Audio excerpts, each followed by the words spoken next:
Hey there, Todd Burrier from toddburrier.com, and today's topic is an easy way to develop contacts in a social setting. You know, I read this years ago before I read this book by Carnegie that said you can make more friends in 2 months than by being interested in people or interested in others than you can in 2 years by trying to get them interested in you. And this is a clue as to the topic that I'm going to talk about today because, you know, as a natural introvert, social settings are like something I try to avoid, right, and have for years. But you know what, if you saw me in a social setting, and I can't really avoid them. I mean, we're very involved in the community. We get invited to all kinds of stuff, which is probably because people love my wife, and so they want us both to come. But, you know, so I'm in all kinds of situations where I end up at social functions and social events. And so, you know, you got to be able to operate in those things. And so for years, you know, I really studied how to be effective. And so now, if you were to see me in a social setting, you know, a networking function or a fundraiser or something, you would see me frequently really engaged with someone, right? Really communicating with someone, and you would have no clue that I was an introvert. Matter of fact, I had lunch with a really dynamic woman 2 days ago, and that topic came up, and she's like, you gotta be kidding me. You're an introvert. And because she's only known me in those settings, and you know, there's no vibe of that. And the reason is I learned how to do it, right? I learned how to be effective and engaged. So if at that same social function, you were to be a fly on the wall, so to speak, in my space, right, where you could then hear what was going on in the conversation, what you would notice is I wasn't talking. I mean, I'm engaged and I'm nodding and I'm smiling and I may be asking a question here and a question there and giving an encourager, which is a kind of a tell me more kind of thing, or that's cool, you know, right? I'd be communicating, but I wouldn't be talking much. Matter of fact, if you meet me in any setting, and it's the first time we meet, if we spend 20 minutes together, if I talk more than 3 of those minutes, that is like a record breaker. I very rarely talk. What I do is focus all my attention on the other person, and this is the key point. Be interested in others. That is the easiest way you will ever develop contacts, is to be interested in others, not by telling people all about yourself. You know, and you classically see, for example, in a networking function, you'll see somebody come into a networking function and they're what we call a mongrel. Right? That's the term. It's actually a real term coined by people that teach networking, is a mongrel, right? So a mongrel, and this happened to me not long ago at a function where someone introduced me to their friend who was a mongrel, right? So what did the friend do? Hey, how you doing? Nice to see you. Here's my car. Boof. That's it. No interest in me. You know, all about that person. Here's my car, right? That's a mongrel, right? Do you think? Matter of fact, my friend who is really savvy, socially, really good business person, just a really great guy. After the guy walks away, he looks at me and goes, "Man, I'm really sorry." So I'm so sorry. I had no idea he would do that. I'm like, dude, he's a mongrel, you know? So you don't want to be a mongrel, right? Because that's not going to get you anywhere. Spending your time telling people all about yourself and how great you are, man, they're not going to be interested in that. They don't care. As a matter of fact, don't take business cards to a function. Don't take them, right? Focus the other direction. You want someone to give you your card, give you their card because you've spent time learning about them. So when you meet somebody at a function or you're in it, you know, you go to engage them, you smile, you make eye contact, of course, in the conversation, you shake their hands, you introduce yourself, and then you ask a question. I mean, that is the key, asking the question. Because think about it this way. The person you're talking to, this might flip you out a little bit when you hear it, but this person has had virtually no one listen to them for a while, right? People are not listening to other people, right? There's too much me, right? And so people they're not getting listened to. So that when someone does ask them about themselves and does give them an opportunity to talk, especially at a networking function, right? Because most people are at networking functions to make business contacts, right? So if you walk into that kind of function, and everybody in a home business should be going to some kinds of functions to make connections and meet people, right? But this is the way to do it. They are dying to tell somebody about what they do, right? They're dying, but hopefully they don't want to be a mongrel. They don't want to be a mongrel, right? So they're not just walking around, hey, take my, here's my card, here's my card, right? They are,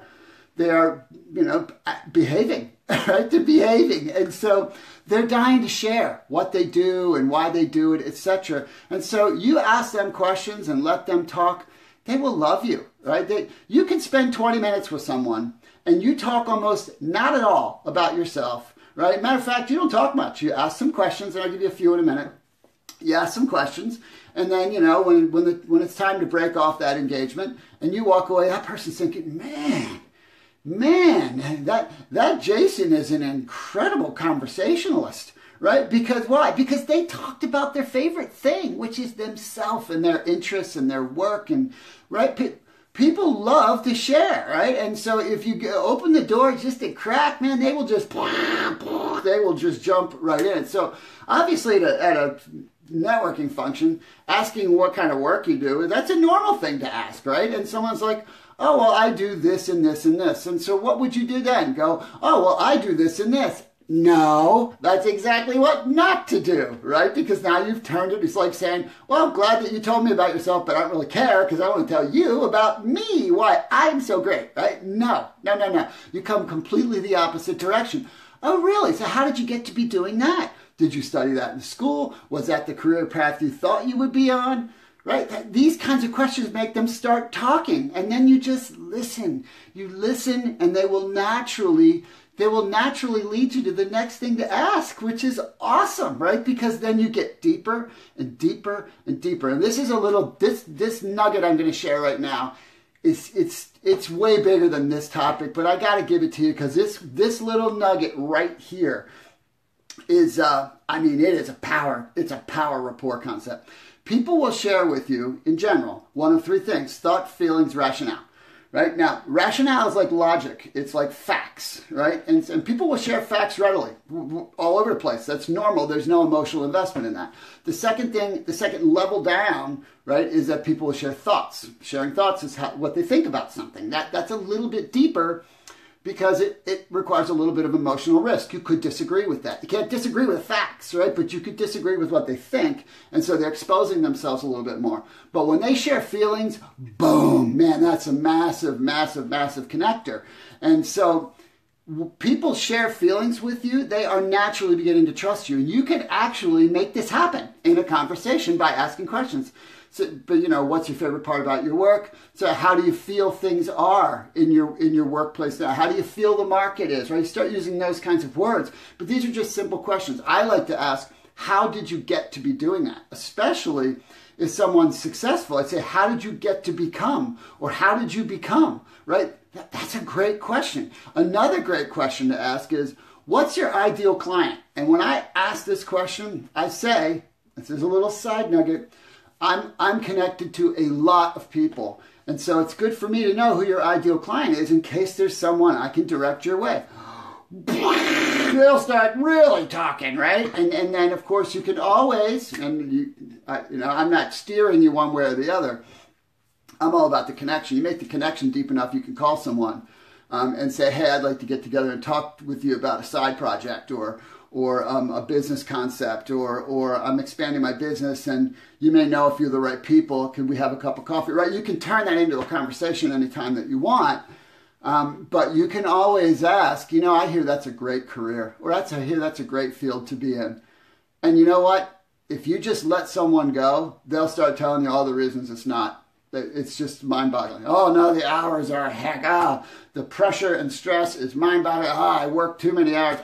You can't imagine what happens when you say those words. So that's just a little magic, little nugget there for you. So how long did it take you to reach that? Is this what you imagined you'd be doing? You ask these questions and people will share and share and share and share, right? So that's a little nugget for networking events, and then get their card, especially if you've asked what's your ideal client. You get their card, then you can always call them, and they're going to remember you, right? So I would always follow up with them shortly. Matter of fact, I'd send them a note. I'd send them a note and say, hey, it was great to meet you. Let's be in touch soon. You got the card. I mean, they'll remember you like you can't believe. Not only did you invest in them and they felt connected to you, but now you sent them a card, right? I mean, that kind of stuff. This stuff is easy to do, and it's easy not to do. But you're building a business. You should be getting out and meeting people. Now, socially, let's say you're at the grocery store. This is actually a little bit different. Some people have the natural gift of gab. Some people are like me, right? You're naturally introverted. So I'm walking around the grocery store. Okay, where's my stuff? Don't look up. Don't look up. No, I'm past that now. But really, that's my wiring, right? So here's how I learned to. I now freely and easily engage people everywhere. Why? Because I've made myself a natural at it? No, because I've developed the skills and I understand and I know how simply to make someone to want to engage. So here's a really simple tip. If you look at anybody, for the most part, you can tell through observation something they care about that's just how they're dressed, right? I mean, this is like especially women. You really can tell it with women, like if their nails are done up, right? Or the way their hair is done, or their shoes, right? You can tell if they really care about something. So this is more of a woman to woman, because if it's a guy saying this to a woman, it might not be as good. Although I have to be careful because I really like ladies' shoes. It's just a fact I do. I'll say, man, those are some dynamite shoes. I can't help it. I mean, it's just, but you can't imagine how many conversations I started with that one. But if you compliment the thing they clearly care about, then you can actually go, where'd you get it? Or I could say, my wife loves great shoes. Where'd you get those? Right? I could, boom, I'm ready to a conversation. Then you can say something like, I don't think I've seen you before. Did you just move to the area? Oh, no, we've lived here for like 27 years. Really? So you're from the area? No, we're not from the area. We started back with it. You see how this, it's just easy. It's easy, right? And I'm not talking about steering, and I'm talking about meeting people and making connections. It's so easy to do it if you will focus on the other person, right? Focus on the other person. And of course, in any social setting, you can always ask, what do you do for a living? Oh, I'm a stay-at-home mom. Really? How long have you done that? Oh, well, I used to be this and that. Really? So you're considering getting back into the workforce? I'm thinking about it because I haven't talked to an adult for 5 years. Right? It just naturally goes. What? Because you're asking questions and allowing someone to talk. So what are the takeaways? Don't be a mongrel. Do not, I can't say it enough, do not take a pocket full of business cards to a networking event. Make it your goal to come away from an event with at least a couple of cards where you had a great exchange and that person opened up to you. And then just be consistent with showing up, and you will be astonished, absolutely astonished at how many contacts over time, real, deep, strong contacts that you develop. Not to mention, people will say about you to other people, because if you're in this space, right, you're in your space in your community, and someone doesn't know you, but they'll be standing next to you and say, hey, do you know that guy? Do you know Doug? And the other guy will say, I don't know him that well, but I spent some time talking to him a couple weeks ago. Man, that's a good dude. He's a really nice guy. I'm actually interested in learning a little more about what he does, because I don't even know. I don't even know what he does, right? But I mean, isn't that where you want? You want people like, well, what does this cool person do, right? So, I mean, this is easy stuff. And take it again from a pure introvert. I know that can be hard for those of you who are only getting to meet me through this medium. I've learned these skills over the years. I am comfortable in front of a camera. I am comfortable in front of a group. I am still not comfortable in a social setting, but I can navigate it in such a way where you wouldn't believe it. So this one little segment is worth its weight in gold if you will take these lessons and apply them. So I hope you got as much value as I felt like I was driving out here today. And I wish you guys a great rest of your day. If you have not signed up for my blog yet, please do, toddburrier.com. Get the giveaway, the 27 phrases that work, because they are 27 phrases that really work. So I hope you guys have a great rest of your day.